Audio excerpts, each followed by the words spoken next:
The deal is when it's the type of deal that 98% of people are buying, it is a very straightforward math focused process. Yep. And it is something that absolutely is a skill that's learnable. And when you're not doing it, yeah, you're being lazy. Like you're just trying to go, yeah, I can look at my market in 3 minutes and know what's good and what's bad. You know what you're guaranteeing yourself? You're guaranteeing yourself a bad purchase. The 1% rule is very powerful. It's very easy. It's very simple to understand. Unfortunately, a lot of us work in markets where the 1% rule doesn't work. So we're here as the three amigos. We're going to talk about what do you do if there are no 1% rule deals in your market. Dion, do us a favor. Remind us where you are because you are not in your normal place. And maybe define what the 1% rule is just in case people don't know. And then we'll get into the conversation. Oh, sure. You're going to have me explain the math. So I'm in Portugal where the hotels are really good, but they don't have good lighting. They tend to have pretty good Wi-Fi, which I'm happy with so far.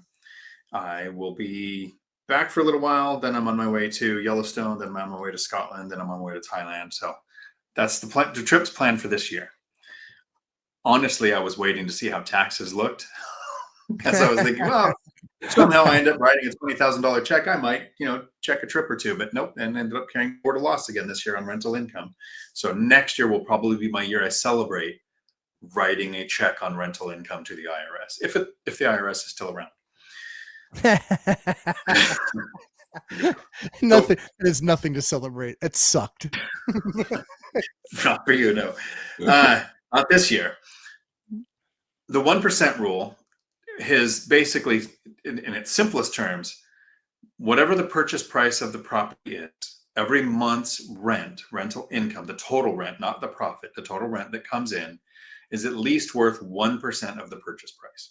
Yeah, the easy example, just to clear it up for folks, if you spend $100,000 on a home, you want $1,000 in rent. That's the 1% rule at its simplest form. Go ahead, Dion. Sorry. Yeah, and really where it had its day in the limelight was 2010, 2011, 2012, where the market was tanking. Lenders wouldn't lend. Millions of people were going through foreclosures. And there were thousands of deals in almost every market that people had to filter through to find the best deals. For me, it's actually the worst metric to use in my market because 1% deals exist in the war zones. The places where the cops can't go by themselves, where you can't send a handyman to do any work, where you can't go to collect rent, where a property manager won't manage the property, you can get a 2 or 3% deal. But you wouldn't want to own it. And you can't, unless you can go in and buy 50 streets all at once, kick everyone out and redo the whole neighborhood, which is the Millennial Mike tactic for Gary, Indiana. It's an option. It's a horrible metric to be using today. And so since my first property closed in 2013, not even it, and no property since hit the 1% rule, first year of ownership. By third year, they tend to hit that or better. So there are people right now, and the reason I kind of mention this is I've gotten tons of messages in the last couple of weeks of with rates and prices where there are, I'm just not finding a 1% deal because of the price is still not coming down and rents aren't going up high enough. And I have kind of a canned response where I send back and go, not one of my deals hit the 1% rule, and I invested for a decade and never have to work again. So maybe you could think of another way of looking for properties. Yeah. Matt, again, the 1% rule is sexy. It is easy. People use it to sound smart, sound like they're really, really educated. First, let me ask you, what are your thoughts on the 1% rule in general? And then, yes, does the 1% rule apply in your market? No, it does not apply in my market. Like most markets. And I think that it's always nice when there's something cute and catchy, that works. But it doesn't. Learn the skill of being a deal evaluator, and you'll make far more money than somebody who can, say what their investment strategy is in 9 words. Mm-hmm. My name is, and I use the 1% rule to buy real estate. Right. Yeah. Okay. Like that's fine. But you're probably not going to buy a deal, and the deal that you have is probably going to be garbage. Like Dion said, you're probably going to have to wear a flak jacket to go collect rent. So I think that at the end of the day, what everybody needs to be able to do is have a buy box and learn how to manage that and understand this is what my input costs are going to be. What is my revenue going to be to then offset that? Yeah. And make sure it's above the area average. Yeah, it's really funny for me to sit here and reflect on 25 years because as I wrote about in my book, One Rental at a Time, I start this journey as a hard and fast 1% guy. I didn't know any better, right? Rich Dad, Poor Dad unlocked this new area for me. I didn't know what was real, what wasn't real. My first deal on Norris Drive was purchased for $107,000, rented for $1,100, right? $1,095 to be exact. So just over the 1% rule. And I used that rule probably for 2, maybe 3 years. And then you learn something.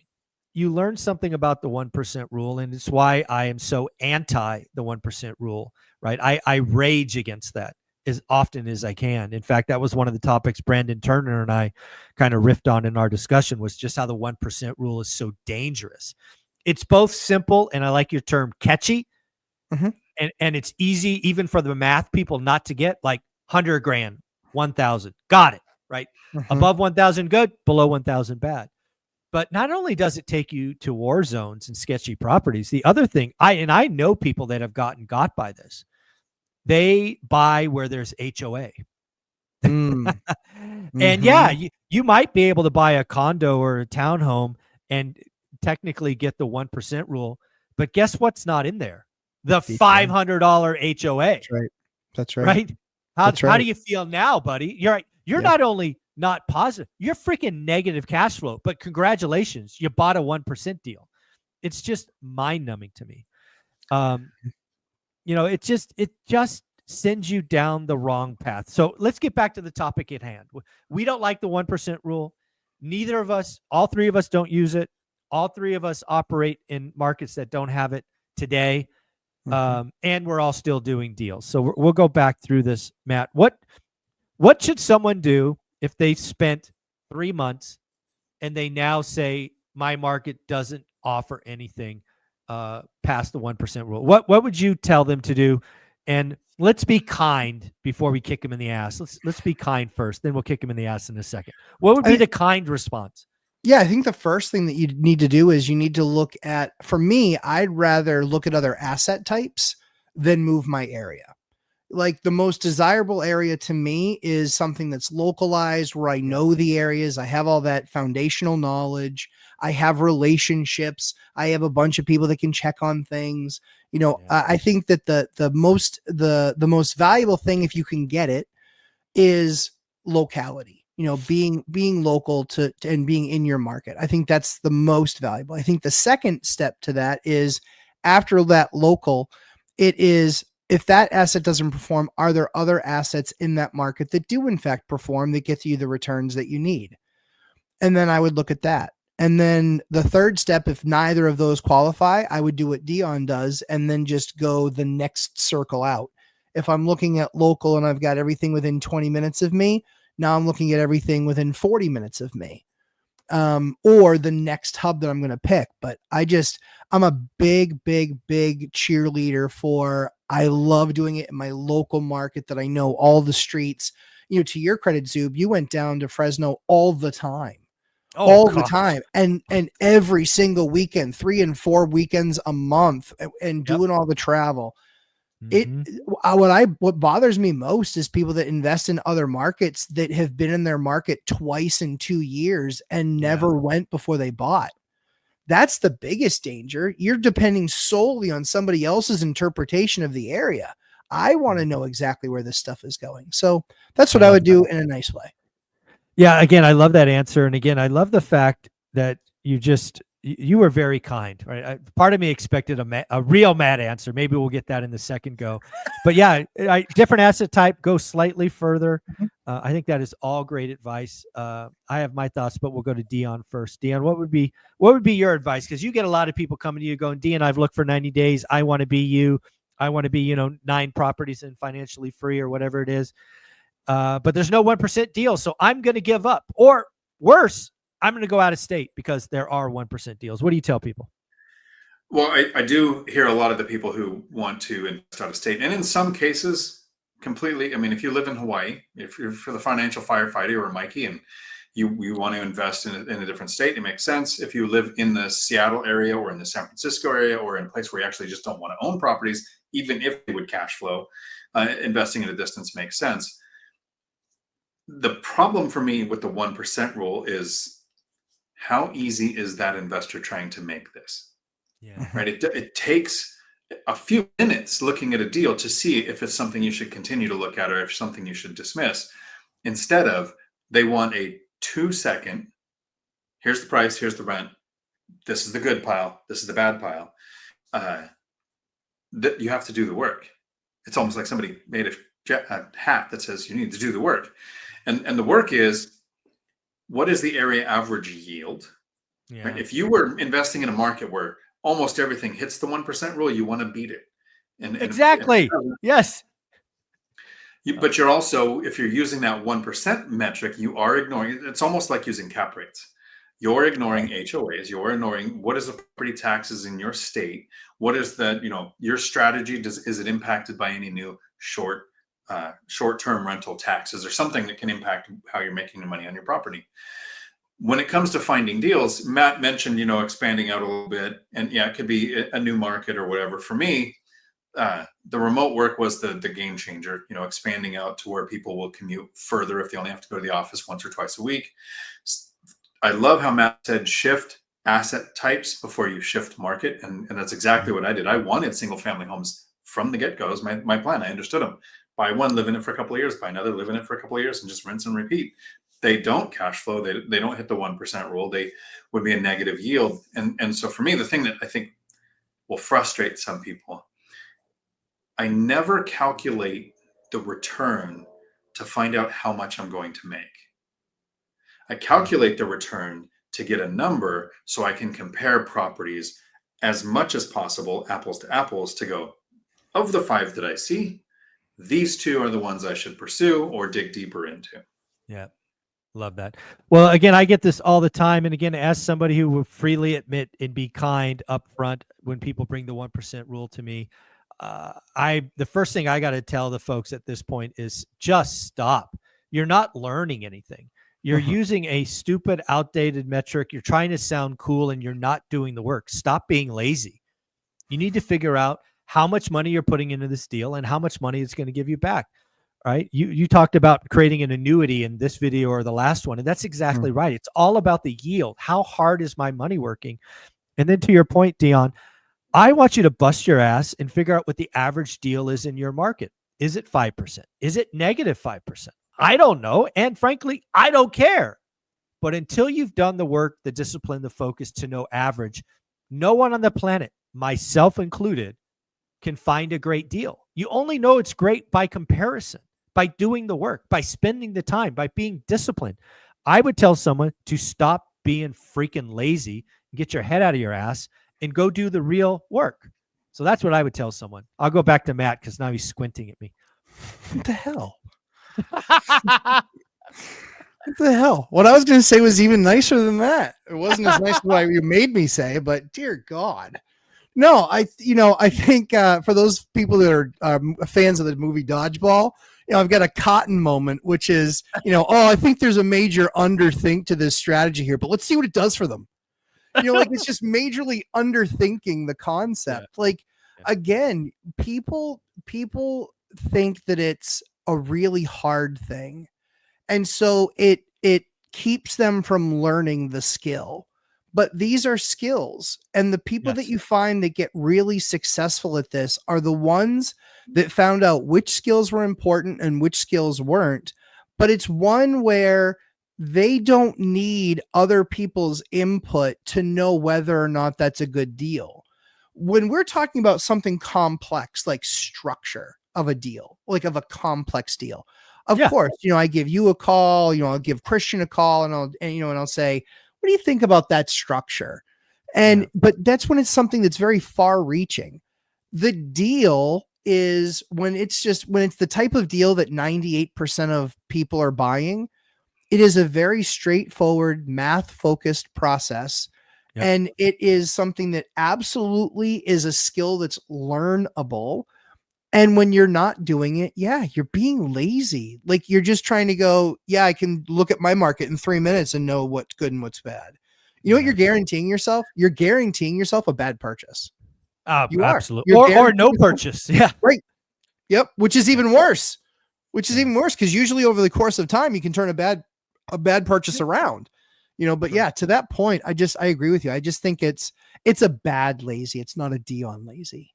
No, I agree with that. It's a bad lazy. At the end of the day, real estate investing is a skill. And just like any skill, like music, sports, language, if you practice it and you practice it daily, you will be incredibly good at it in a relatively short period of time. So stop being lazy. Dion, what are your closing thoughts? Because again, you brought us this topic, and where can people find you? So I have the blunt but honest answer whenever somebody brings up the 1% rule. And I do it in a way to try to not be rude or condescending. And I start with the 1% rule is flawed and outdated, right? You said outdated. That's good. If I start with that, they think, oh, I'm using an outdated metric. You're attacking me. But I say flawed. So they go, okay, maybe I'm going to talk about something that's intrinsically wrong with it. And then I cover, well, you're not considering an HOA. You're not considering property taxes. There's a bunch of other things you're missing. And when it comes to analyzing a deal, people are looking for a quick approach. My members only live streams, right, which I do 2 a month. We go through, and it takes about 45 minutes to analyze a deal. In those 45 minutes, we're learning a skill that will take you a couple of minutes to do, because all it does is go, everything we learn in these 45 minutes, we would determine, should I continue digging into this deal? Should I shelf this deal, watch it for days on market, or should I just say this is kind of a bad deal? You could do that fairly quickly. But of the 45-minute conversation, 5 minutes tops covers the math. 40 minutes covers, these are all of the metrics you would use to determine if this is a deal you would pursue or not. And this one, I don't know if I've said this in a video or not. I don't know if I've ever calculated the exact yield on a property that I've submitted an offer on. I use what I call fuzzy math. I go, okay, it's cash flow positive. I'll know that much. I'll do enough research to know, based on rents and price and all of my expenses, including future expenses, it's going to be profitable. Then I have an idea of what the area average is, and I know if this is above or below that, but not to the detail of this is an 8.6% return. My average is 7. I just know that once that my brain says the math is good enough, which we practice the math till we can't get it wrong. We don't just practice until we get it right. I stopped thinking math. Now it's every other aspect of the deal and every other way I can negotiate once we're under contract. And it's a little frustrating that so many people are hung up on the math, the 1% rule, your yield, your all of those things, that I think sometimes they will buy a bad deal because they'll hunt through a market for months and then a 1% deal will pop up. And they'll ignore all the red flags that come along with it. Yeah, love that. Matt, what are your closing thoughts? I think that, a combination of, I think very often people think that it's a toggle switch. It's up or down, it's on or off. I look at real estate investing as a big, huge control board where I've got levers and knobs and buttons, and I've even got a couple switches. I don't even know what they do. Like, I don't know, but one day I'll flip them. But yeah, I think that too often people try to get so granular with it. You said it before, Mike, that they're kind of like trying to get blood from the spreadsheet. It's like, you're not going to find it there. And what you're trying to do is kind of a happy medium of the math, the asset, what it has, how you can improve it. I think that's why all of our investing approaches work. And it's buy box, it's rent box, it's, asset location.